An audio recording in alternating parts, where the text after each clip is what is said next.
Alison, and I am the proud maid of honor of Mrs. Rachel Elizabeth Lent.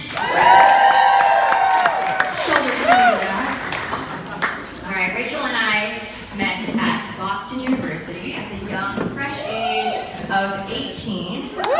And we lived next to each other, two eager freshmen in Warren Towers 5B. So, Rachel Whiffler was who she was when I met her. And I was a little uncertain about some things. I was uncertain about how to pronounce her last name. I was uncertain about why her neck wasn't sore from the 10,000 saint medals she was wearing as a necklace. And I was like, yo, who is this super Catholic girl? And ironically, we've confessed to each other since then that I thought she was the judgy one and she thought I was the one who was too Catholic. Neither of us really knew if we would get along back then. God wrote up one heck of a story that has led us to today. It has involved tens of thousands of steps walked throughout Boston and New York, several minutes of Rachel waiting for me to get ready because I can never get out the door in time, millions of words spoken to one another, and several piggyback photos together. It also particularly has involved 50 food places. Right? When Rachel and I were sophomores, she posted a web link on my Facebook page called 50 Places to Eat in Boston Before You Die. And she said, let's make a bucket list out of this. Let's do this before graduation. She has since graduated, I have since graduated. We haven't finished it yet, but hopefully by the time I graduate grad school, we'll be done. And I, loving food, and I saw that there was a 2-foot meatball sub on that list. I was like, I'm on board.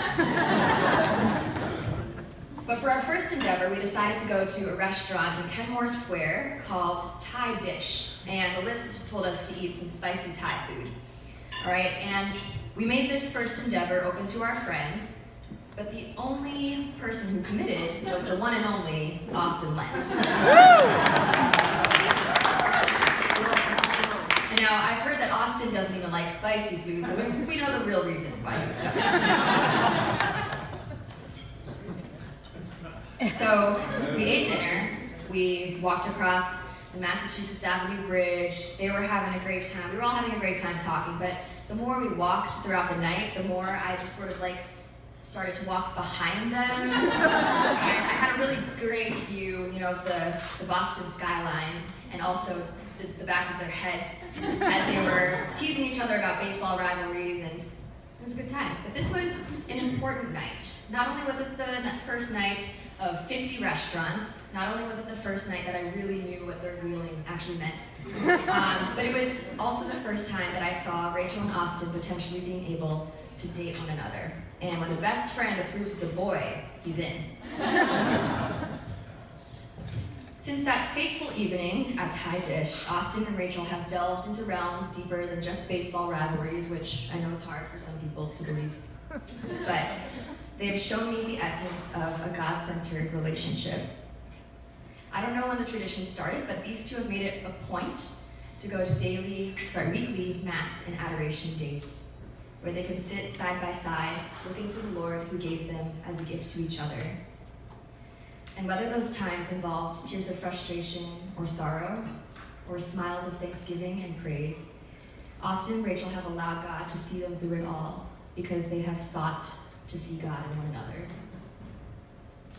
Austin, both Rachel and all of our close friends agree that you and I are basically the same person, given our tendencies as human beings, and obviously also for our love of Rachel.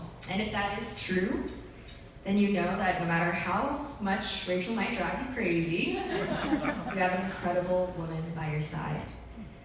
There is never a question about the beauty of her heart, about the relentlessness she possesses in loving who she loves, especially you, Austin.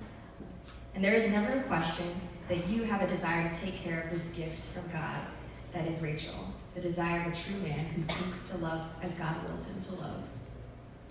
I cannot be more assured and grateful for how you care for my best friend, Austin.